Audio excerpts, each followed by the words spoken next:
السلام علیکم ورحمۃ اللہ وبرکاتہ۔ تمام دوستوں کو میں اپنے یوٹیوب چینل پر ویلکم کرتا ہوں۔ دوستوں میں آج آپ کے لیے بیان لے کے حاضر ہوں حضرت مولانا قاری حنیف ملتانی صاحب کا، جس کا عنوان ہے بلول دانہ اور 500 دینار میں جنت۔ بہت ہی خوبصورت بیان۔ اگر آپ کو ہمارا یہ بیان اچھا لگے تو ہمارے چینل کو ضرور سبسکرائب کریں، ویڈیو کو لائک کریں، زیادہ سے زیادہ شیئر کریں۔ آپ کو لے چلتے ہیں بیان کی طرف، آئیں مل کے بیان سماعت فرمائیں۔ پاک نے ان کو بنایا۔ اب خدا کا انتخاب تو غلط نہیں ہوتا، وہ جو کرتا ہے چونکہ اسے سارا علم ہے یہ آدمی کیسا ہے، کیسی اس کی نیت ہے، کیسا اس کا مزاج ہے، کیسے اس کے پروگرام ہے، کیسے اس کے ارادے ہیں، اللہ پاک سب کو جانتا ہے۔ حضرات صحابہ کرام کو اللہ پاک نے اتنا نوازا کہ ان کو اسلام کے نگہبان بنا دیا، محافظ بنا دیا، اور انہوں نے بھی کمال کر دیا۔ وہ گلشن، وہ باغ جو محمد عربی صلی اللہ علیہ وسلم نے دین کی بہار جو ان کے حوالے کی تھی، انہوں نے لہو کی ندیاں بہا کر کے بھی اس کو آباد رکھا، اس میں خزانہ نے دی۔ گلشن محمد صلی اللہ علیہ وسلم کی پٹ جھڑ صحابہ نے نہیں ہونے دی۔ بھوکے رہے، پیاسے رہے، ننگے رہے، فاقے کاٹے، کٹ گئے، شہید ہو گئے، ٹکڑے ہو گئے، کچھ بھی ہو گیا، پر سرکار کا دامن نہ چھوڑا صلی اللہ علیہ وسلم۔ یہی وجہ ہے کہ قرآن کریم ان کی جا بجا تعریف کرتا ہے۔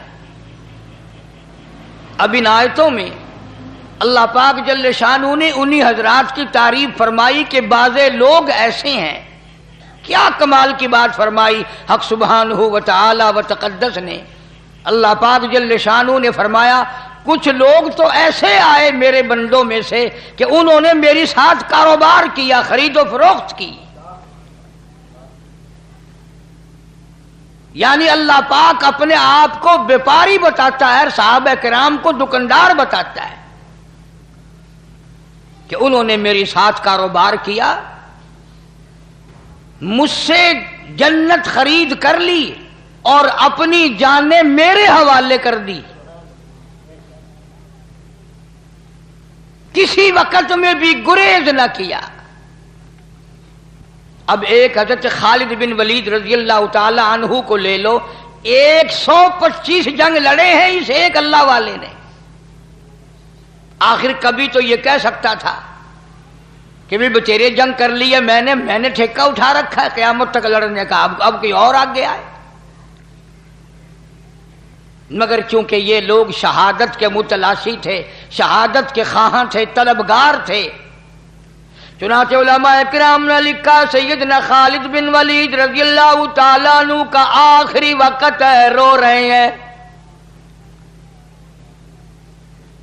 صحابہ کرام کا مجمع موجود ہے، صحابہ کرام کی جماعت بیٹھی ہے۔ انہوں نے پوچھا او خالد تو بڑا دلیر ہے، تو بڑا بہادر ہے، تو بڑی جرت والا ہے، تو بڑا محمد صلی اللہ علیہ وسلم کا جرنیل ہے، تو کالی کملی والے کا کرنیل ہے، تو حضور کی فوج کا سردار ہے، تو موت سے ڈر کے کیوں رونے لگا؟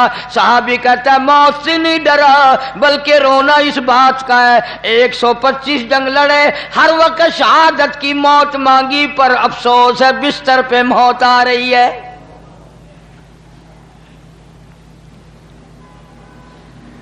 میری تمنا تھی، میری آرزو تھی، میری حسرت تھی، اللہ کی راہ میں اس مالک کے نام پر میرے ٹکڑے کر دیے جاتے، میرا قیمہ بنا دیا جاتا۔ ایک صحابی نے فرمایا خالد تیرا لقب کیا ہے جو تجھے مدنی کریم صلی اللہ تعالی علیہ وسلم نے عطا فرمایا، تیرا کیا لقب ہے؟ کہنے لگا حضور کریم صلی اللہ علیہ وسلم نے مجھے سیف اللہ کا لقب دیا، اللہ کی تلوار، سیف اللہ کا لقب،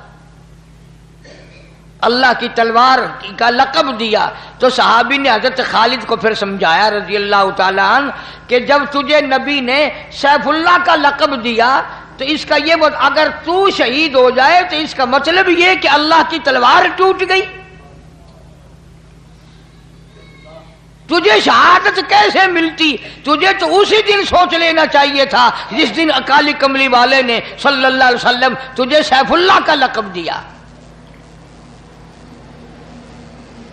حضرات صحابہ کرام کو حضور کریم صلی اللہ علیہ وسلم کی ہر چیز سے پیار تھا. ایک صحابی نے کافی سارا سامان باندھا، بڑی ساری گٹھڑی بنا رکھی ہے، سامان لمبا چوڑا اٹھائے چلا جا رہا ہے یا اٹھانے کا ارادہ کر رہا ہے. تو حضور صلی اللہ علیہ وسلم کی نظر پڑ گئی، نگاہ پڑ گئی. آپ نے فرمایا تو سفینہ بن گیا، یعنی تو کشتی بنا ہوا، اتنا وزن اٹھائے ہوئے. لو جی، بیچارے کا نام عبد الرحمن تھا، کوئی جانتا نہیں آج تک. ساری حدیث کی کتابوں میں اس کا نام ہی حضرت سفینہ ہو گیا رضی اللہ تعالیٰ عنہ. یعنی صحابہ کو حضور کریم صلی اللہ علیہ وسلم کی زبان کے ساتھ اتنا پیار تھا، حضور کے کلام سے، حضور کی جان سے، حضور کی ہر اداؤں سے اتنا پیار تھا کہ یوں ہی آپ نے مذاق میں جو لفظ فرما دیا، صحابہ کے نام گم ہو گئے پر وہی نام رکھا جو حضور نے ارشاد فرمایا.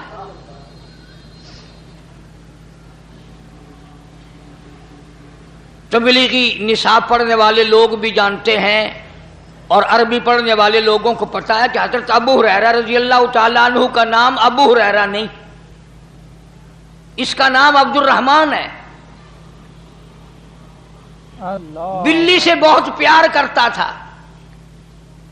بلی گود میں چڑھ رہی ہے، گردن پہ چڑھ رہی ہے، کاندھے پہ چڑھ رہی ہے، بلی سے بہت پیار کرتا تھا. بلی اس سے کیا کرتی تھی؟ عربی میں ہرا کہتے ہیں بلی کو.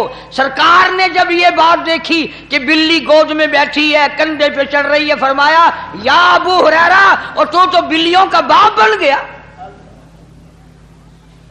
یعنی اولاد کی طرح بلی تجھے لپٹ رہی ہیں اور تو بھی ان کو اولاد کی طرح پیار کر رہا ہے. چلو جی، اس دن کے بعد آج تک نام ہی گم ہو گیا. ابو ہریرہ ہی ابو ہریرہ رہ گیا، بلیوں کا باپ.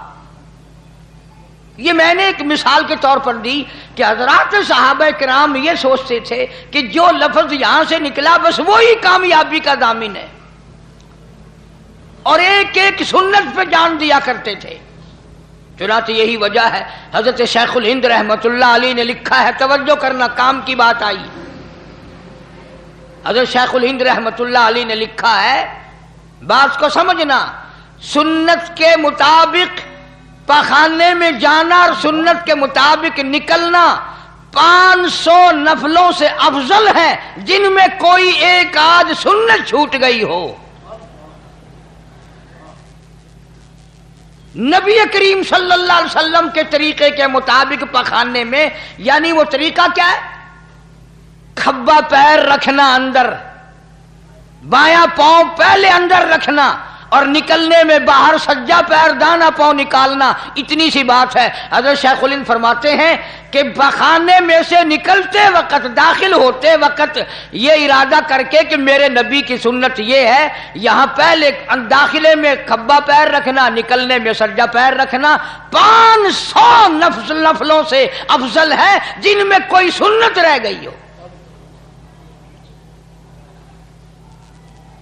حالانکہ بات تو کچھ نہیں، مطلب اپنا حل ہوگا. پیٹ کے اندر سے غلاظت جائے گی، ہوا خارج ہوگی، پیشاب نکلے گا، طبیعت میں سکون آئے گا، چین آئے گی، صحت ہوگی، تندرستی ہوگی. کام میرا تیرا اپنا بن رہا ہے، اور پیر رکھنے میں نبی کریم صلی اللہ علیہ وسلم کی سنت کا ارادہ کرنے میں 500 نفلوں سے زیادہ ثواب بڑھ گیا.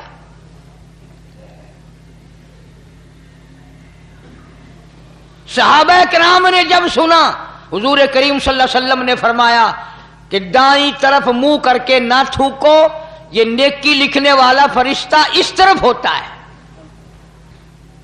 سجی طرف منہ کر کے نہ تھوکو، اس طرف نیکی لکھنے والا فرشتہ ہے اور وہ بدی لکھنے والے فرشتے کا سردار ہے، لہذا اس کا احترام کرو. اور فرمایا سامنے بھی نہ تھوکو، یہ بھی بے ادبی ہے. اب جن لوگوں کے دلوں میں ہر وقت حضور کریم صلی اللہ علیہ وسلم کی سنت کی ادائیں بس گئی ہوں، وہ تھوکنے میں بھی خلاف سنت کام نہیں کرتے۔ چنانچہ ایک بزرگ کے واقعات میں لکھا ہے کہ ان کے پاس ہندوانا لایا گیا، تربوز، علماء بیٹھے تھے۔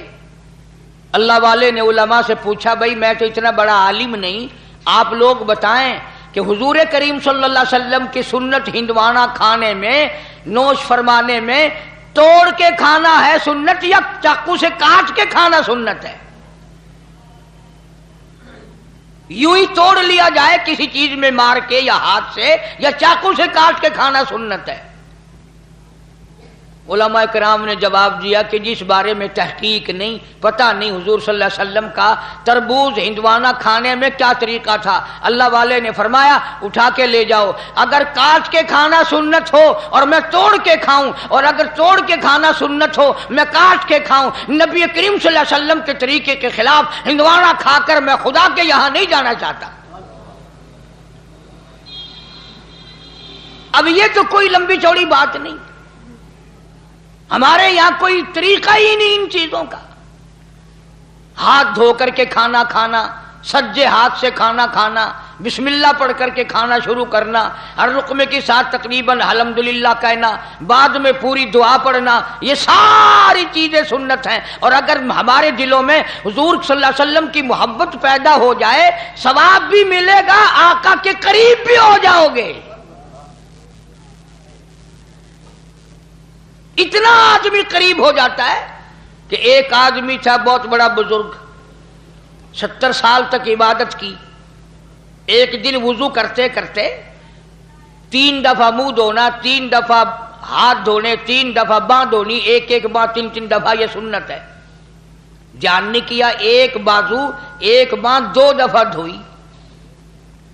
نماز پڑھ کر مدنی کریم صلی اللہ تعالی علیہ وسلم کا ایک اللہ والا، ماننے والا، محبت کرنے والا سو گیا، خواب میں حضور کریم صلی اللہ علیہ وسلم کی زیارت ہوئی، فرمایا او اللہ والے آج تیری نماز ناقص ہوئی، آج کی تیری نماز ناقص ہوئی۔ پوچھا کیوں؟ فرمایا تو نے وضو کرنے میں سنت کو ترک کر دیا۔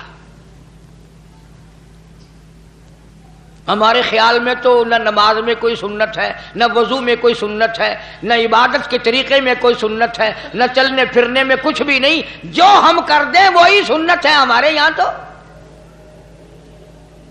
صحابہ کرام رضوان اللہ تعالی علیہم اجمعین کو اللہ پاک نے حکم بھی اسی طرح دیا تھا، فرمایا قل اطیعوا اللہ والرسول، میرے محبوب کریم صلی اللہ علیہ وسلم کی اطاعت کرو، فرما برداری کرو، میرے نبی کی غلامی کرتے چلے جاؤ۔ من یطیع الرسول فقد اطاع اللہ، جس نے میرے کالی کملی والے صلی اللہ تعالی علیہ وسلم کی اطاعت کر لی، فرما برداری کر لی، وہ کامیاب ہو گیا، میں خدا کی اطاعت ہو گئی۔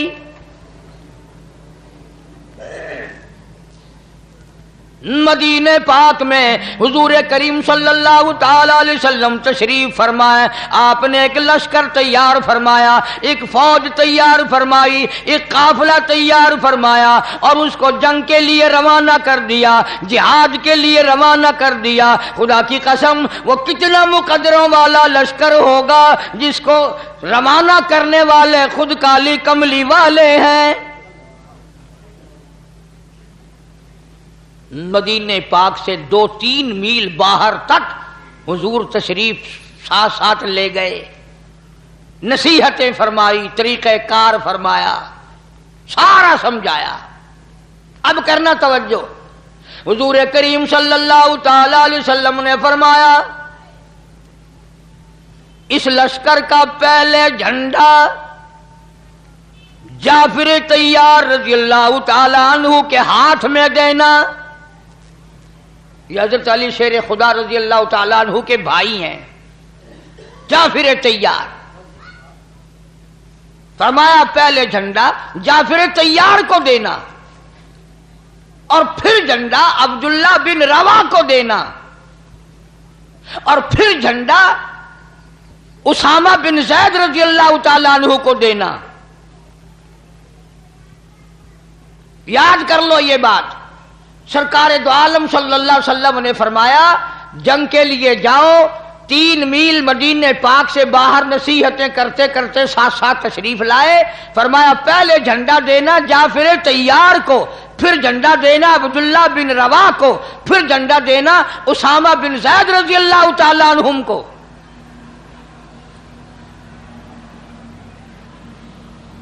اب اندازہ یہ بھی لگاؤ کہ حضور کریم صلی اللہ علیہ وسلم کے کلام کا منشا، مطلب، غرض صحابہ سے زیادہ کون سمجھ سکتا ہے؟ صحابہ سے زیادہ حضور کے مطلب کو کون جان سکتا تھا؟ وہ شاگرد ہیں براہ راست محمد عربی صلی اللہ علیہ وسلم کے. صحابہ سمجھ گئے کہ پہلے جھنڈا جعفر طیار کو ملے گا، وہ شہید ہو جائے گا، پھر جھنڈا عبداللہ بن رواح کو ملے گا، وہ بھی شہید ہوگا اس جنگ میں، پھر جھنڈا اسامہ بن زید کو ملے گا اور وہ بچ جائے گا. یعنی آپ کے کلام میں سے جو تبدیلی آئی کہ پہلا فلاں، پھر دوسرا، پھر تیسرا، صحابہ نے صاف صاف مطلب سمجھ لیا کہ یہ دونوں صحابی اس جنگ میں شہید ہوں گے. کیوں؟ یہ نقطہ بھی سمجھ لو. یعنی حضور کریم صلی اللہ علیہ وسلم کو اپنے غلاموں پہ اتنا پکا یقین ہے کہ زندگی میں تو جھنڈا انہوں نے چھوڑنا ہی نہیں. حضور کا دیوانہ زندہ ہو اور اسلام کا جھنڈا گر جائے، بالکل ایسا نہیں ہو سکتا. اسی لیے تو فرمایا پھر اس کو دینا، پھر اس کو دینا، پھر اس کو دینا. اب عبداللہ بن رواح رضی اللہ تعالی عنہ اچھی طرح سے سمجھ گئے کہ میرا نام بیچ میں ہے اور یہ میرے لیے آخری جنگ ہے، میں واپس نہیں آؤں گا. آپ کے فرمان سے سمجھ گئے حضرت عبداللہ بن رواح رضی اللہ تعالی عنہ. اور یہ قافلہ جس دن روانہ کیا، جس دن یہ لشکر بھیجا، جمعے کا دن تھا، صبح کا وقت تھا. یہ بھی یاد رکھنا بات، جمعے کا دن تھا، صبح کا وقت تھا جب یہ قافلہ حضور صلی اللہ علیہ وسلم نے روانہ فرمایا لڑائی کے لیے، کفر کے مقابلے کے لیے. اب حضرت عبداللہ بن رواح رضی اللہ تعالی عنہ حضور سے تو رخصت ہو گئے.